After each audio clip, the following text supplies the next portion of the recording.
O tempo. Uma entidade onipresente, implacável, que moldava a vida e a morte. E, em meio a essa dança cósmica, existia um relógio. Não um qualquer daqueles que pontuavam as horas em mostruários elegantes ou pendiam em paredes de salas de estar. Este era diferente, o relógio que marcava a morte. Encontrado em um antiquário em ruínas na periferia esquecida de Londres, o objeto não era belo. Seu mostrador, outrora reluzente, agora era coberto por uma pátina escura, corroído pelo tempo e pela negligência. Seus ponteiros, finos como agulhas, pareciam tremer em uma dança macabra, guiados por um mecanismo misterioso, quase inaudível.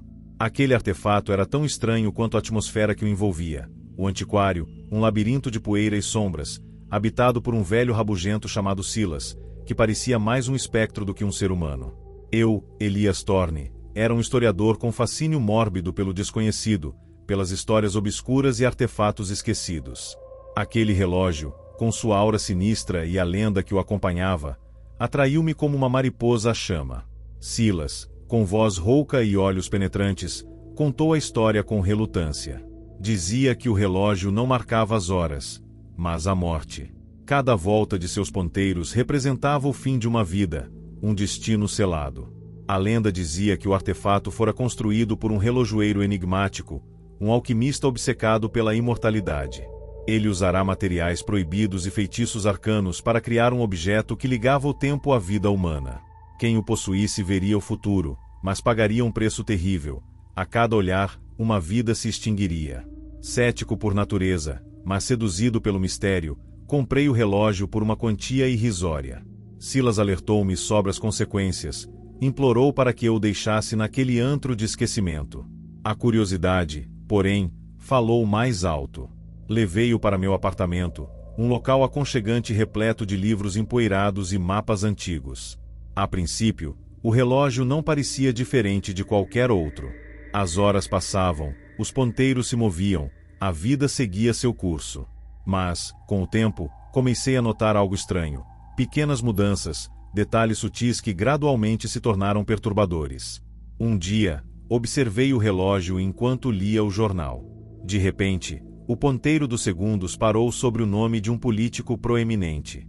No dia seguinte, soube pela manchete que o político havia sofrido um ataque cardíaco fatal. A coincidência era chocante. Outras ocorrências semelhantes se seguiram. Um vizinho, uma jovem com quem eu trocava apenas um bom dia casual, passou a ter seu nome marcado pelo ponteiro. Semanas depois, ela foi atropelada por um carro. Aterrorizado, comecei a documentar cada movimento dos ponteiros, cada destino traçado. O relógio estava certo. Sempre certo. A cada previsão, a paranoia se instalava. O medo corroía minha sanidade. Eu, que admirava a lógica e a razão, estava preso em uma rede de horrores, refém de um artefato macabro. A sensação de onipotência, no início, transformou-se em um fardo pesado, um peso que me esmagava a cada amanhecer. Precisava entender como o relógio funcionava. Precisava saber como parar aquela matança silenciosa. Mas, a cada tentativa de desvendá-lo, as engrenagens do destino pareciam girar com mais força. Os ponteiros se moviam com uma pressa assustadora. A investigação me levou de volta ao antiquário, a Silas, o guardião daquele conhecimento proibido. Ele, envelhecido e consumido pelo tempo, parecia saber mais do que revelava. Alertou-me sobre os perigos, sobre a maldição que recaía sobre todos que se aproximavam do relógio. Ignorei seus avisos. A busca pela resposta havia se transformado em uma necessidade, uma obsessão. E, naquele labirinto de sombras e mistérios, eu estava prestes a descobrir a verdade, mesmo que isso significasse perder tudo o que importava. Silas, com voz cavernosa e olhos que pareciam ver o passado e o futuro, revelou fragmentos da história do relojoeiro. Seu nome, Elias, como o meu, era uma ironia cruel. Elias, o alquimista, buscava a imortalidade através do tempo e criará o relógio como ferramenta para manipular a vida e a morte. Ele acreditava que o tempo era uma corrente, um rio que fluía sem parar, disse Silas, com voz fraca. E ele, com seu relógio, queria nadar contra a corrente, controlar o fluxo, prolongar sua própria existência.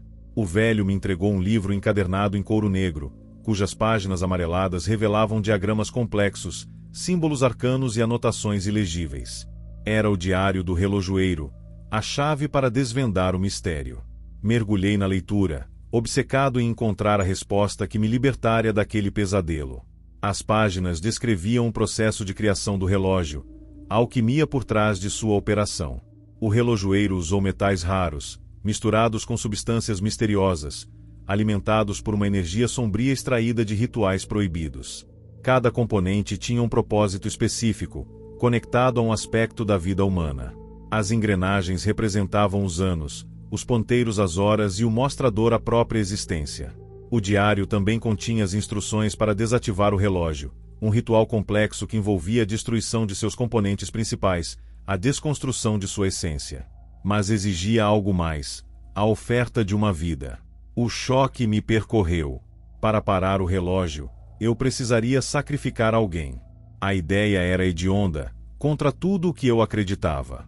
Mas a cada dia, o relógio continuava a marcar a morte, e a lista de vítimas crescia. Não podia mais ignorar a verdade. Comecei a planejar o ritual. Segui as instruções do diário, reunindo os materiais necessários, decifrando símbolos e preparando o local. O antiquário, com seus objetos antigos e atmosfera opressora, parecia o cenário perfeito para o ato final. Silas ajudou-me, hesitante, mas guiado por culpa e esperança. Sabia das consequências, dos perigos que rondavam o relógio. Testemunhara a destruição que ele causava, como consumia a vida das pessoas. Chegou o dia do ritual. O céu estava nublado, as nuvens ameaçavam derramar uma chuva fria. No antiquário, a luz fraca das velas lançava sombras dançantes sobre as paredes empoeiradas. No centro da sala, o relógio, seu mostrador brilhando com uma luz sinistra, parecia pulsar com uma vida própria. Diante dele, hesitei. A escolha era minha, uma vida em troca da liberdade de todos. Mas quem eu sacrificaria?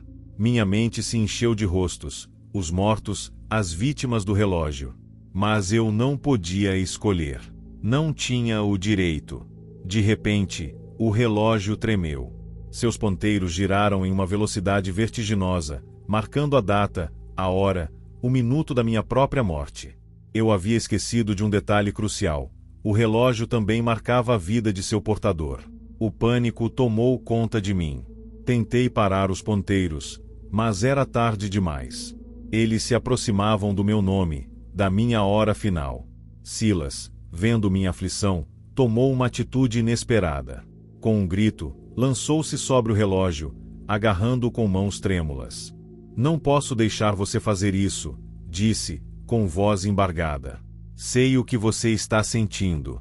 A culpa, o medo, a obsessão. Mas já vivi o suficiente. Deixe-me fazer isso. Silas, o velho rabugento, se ofereceu em sacrifício. Com um último olhar para mim, pegou um martelo e, com um golpe certeiro, destruiu o relógio. As engrenagens se estilhaçaram, os ponteiros pararam para sempre. A escuridão tomou conta do antiquário.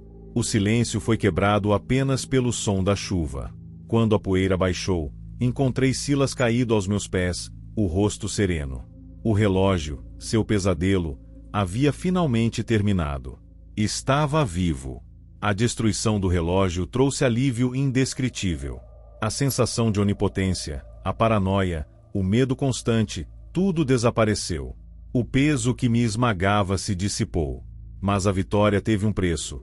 A morte de Silas, o homem que se sacrificou para me salvar. Sua memória, sua coragem, seriam gravadas em minha mente para sempre. Depois daquele dia, passei meses tentando entender tudo o que havia acontecido. Estudei o diário do relojoeiro, busquei informações sobre alquimia e ocultismo.